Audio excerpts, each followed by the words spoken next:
That was the first stage. And we could spend a lot of time just on that first stage. The second stage is the one that most people are having difficulty with, even though they struggle with that whole reconstructive understanding of what it means to be a new creation. Because being that recreation, let me just, before I go on to the second stage, let me just say, being the new creation means now that you have access into realms of the kingdom of heaven that you necessarily didn't have access before. So that when Jesus the forerunner went before you, when He reconstructed you in such a way that when He entered into the true tabernacle, not the ones made by hand, but the one that was fashioned in heaven, when He entered into the realms of His Father, He was saying, now you can follow me. Now come follow me, because your new reconstructive state, it gives you the form and the ability to now go where I am going. It now enables you to engage with heaven and enter into the realms and behold the host of heaven. Behold all that is in heaven. It gives you that ability. Your new form, your new spiritual state has enabled you. It gave you access where only certain people or priests were able to go into. Now that veil, that door is no longer there. Now you have full liberty to enter into the kingdom of your Father. Now. It's overwhelming. The second stage, and this is where a lot of people struggle, is the creation, the restoration, or the creation of all things that are subject to decay. Now remember, the word constitute means to make or create. So when Jesus reconstructed you, what He said, what He was saying, what all heaven was saying and coming into agreement with, is now you have the power to create. Now you have the power to restore. Now you have the ability to bring restoration to all things. And so what that means is that the groaning of creation is aware now that you have been reconstructed by the Spirit of God, and it is therefore waiting for the manifestation of that in you to rise up. Why? Because the tree will be reconstructed according to its true form in heaven. All of the animals on the earth are being reconstructed to their true nature in heaven. They don't look the same in heaven. So when Jesus said, pray that my kingdom come, my will be done on earth as it is in heaven, what He was saying is the same constructive form, how things are built, how things are formed in heaven. Pray that that same formation of all things will manifest upon the earth. And so that means that the resident, remember last time we were here, if you haven't gone and viewed the, it was called Living a Drought-Free Life.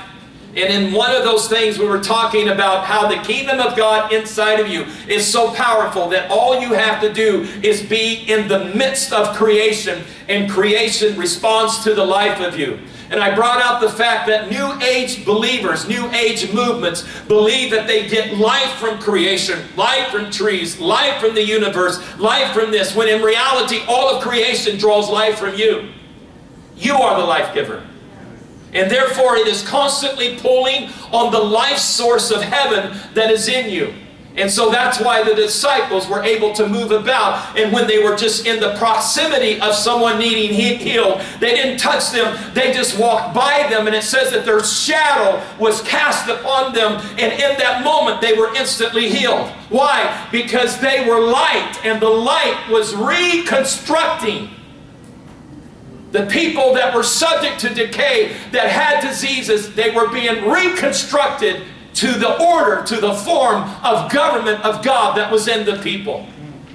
And now the earth is struggling, and that's why we have such a violence now in the government of this nation and other nations of the land, because there is a government struggle that is upon the earth. And it's not a natural government, it is a spiritual government. In other words, all the governments that you see in the natural are subject to decay. But God is saying there is a government of heaven that is coming upon the earth, earth. And when it comes into the proximity of the present government that is there, it will literally create an alignment. It will create an order, just as Jesus created an order when he came upon the earth. The government of God came with him, and therefore everything that he came in contact with had to be reconstructed. And therefore that's why it deals with nature, it deals with people, it deals with climates, it deals with all of it. Why? Because all things are subject to the power of restoration.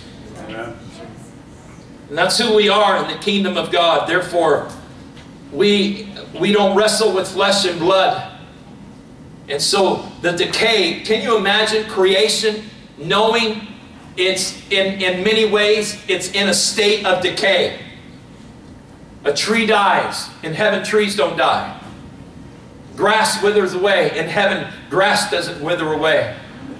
Water functions different. Water is in the process of decay. It is subject to certain elements. It is subject to certain contaminants. It is subject to bacteria. It is subject to all of these different processes that are going on the earth. There's the struggle, the avalanches that go on in a mountain, the eruption of a volcano. All of these different shifts of plates in the earth are all part of a law that is at work in the earth, and that is the law of decay. And what God is saying, you are supreme beings. I have reconstructed you. You now have the potential to affect all of creation and bring it into an alignment, into the order of heaven. And if you will move into this, then you will remove the doctrine of the enemy that he has brought to the table and has caused people to buy into, that has simply said, no, this is not a possibility. But yet he is trying to find a generation of people that will simply rise up and say, wait a minute, there is no limitations in God. There is nothing that is impossible with him. Everything is subject to be reconstructed. And so right now, the basic elements of your life and your finances and in your health and all of the other things that are a part of your life, God is saying, I have given you the ability and the power to reconstruct it. Yeah. And most of the reconstruction will come through your perception, how you perceive it, how you see it. You see, it will take on form. It will appear. There's things in the kingdom of God that can only appear upon the earth, that can only appear out of the supernatural realm through your ability to perceive it, because how you perceive is how it will be. As a man thinks in his heart, so is he. That is not just something that is methodical. That isn't just something in the sense of how a person thinks in the natural. That is a gate realm. It is simply saying that as a person thinks in his heart, that is the field of creativity that he or she can flow in. And so you create from the Spirit. You don't create just out of the carnal or out of the mental. It is the Spirit of God that gives you an idea, that quickens your mind and gives you the ability to imagine something. And when you see it in its raw form, which is in an invisible realm, you can look at it and see it in the spirit of your mind, and you can grasp a hold of it by faith, and you can literally bring it into existence in this realm. And therefore you are demonstrating your ability as a reconstructed being in the kingdom of God, because now you have the ability to call upon things that are not as though they are.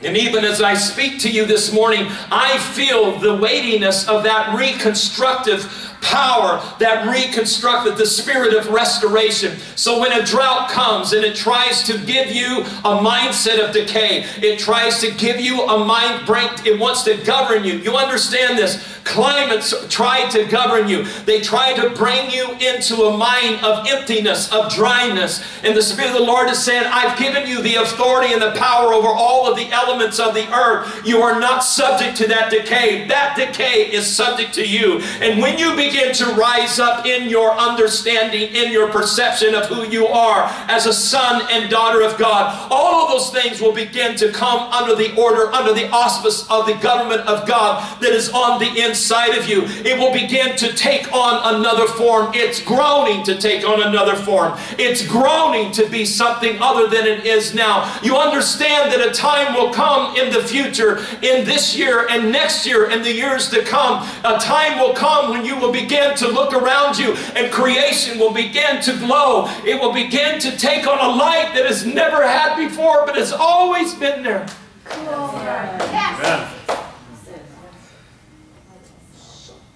It needs you, because God said in the beginning to man when He created him, He says, go, have dominion in the earth, be fruitful and multiply. He wasn't just talking about some human form. He was talking about the light of heaven that was in him. I want the light of my kingdom to multiply. I want it to advance. I want all that is upon all of creation to be magnified and reflect my kingdom. And so when He called and He said, let there be light, and when He spoke all things into existence, they were impacted by the breath, by the life of God. And now they are created light. You understand, we went through the whole physics, all things. When you process them down, the atoms, the neutrons, when you process them all down, everything in this room, everything in the earth is energy.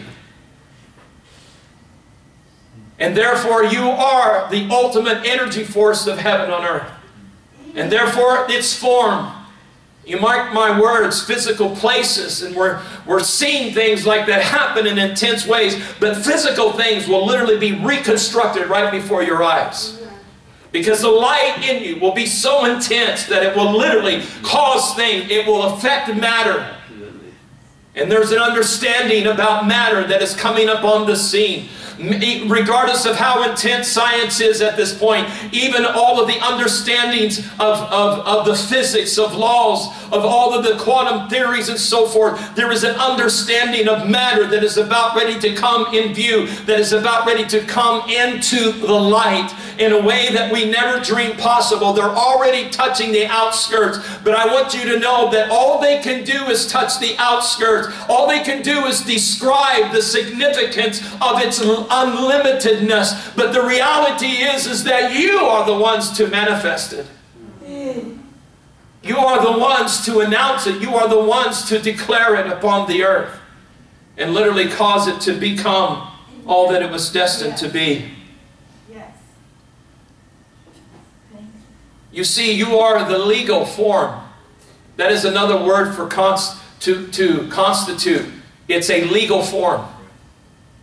You understand that right now in the spirit, let me just say this, or in the natural, what you hear about the Constitution, all of the amendments of the Constitution, all of the things that are referring to our Constitution right now, and the battles that are going on with the Constitution. That Constitution is like the law when it was a law to the tutor. It was a tutor to faith. The Constitution of these United States is just that. It is a mere tutor. It is a mere preservation, because there is a Constitution of heaven that is coming up on this land. And when it comes up on this land, there is a government that will appear. And all of a sudden, when that government appears, the Constitution that you understand, all of the amendments and whatever, they will bow to the Constitution of heaven, because that is not your salvation. It is the government of heaven. And so right now, all we can do is affect that, bring it, restore it to a state that it will begin to thrive in ways that has never thrived before. But that is not your resolution. The Constitution, the physical Constitution of these United States is not here to save you. It doesn't have the power to save you. Just like the law didn't have the power to save you, nor does it have the power to save you. But what has the power to literally rejuvenate, literally restore all things is the government, the Constitution of heaven that is given to you by the power of Jesus Christ. And therefore constitutions will be rewritten. Wow.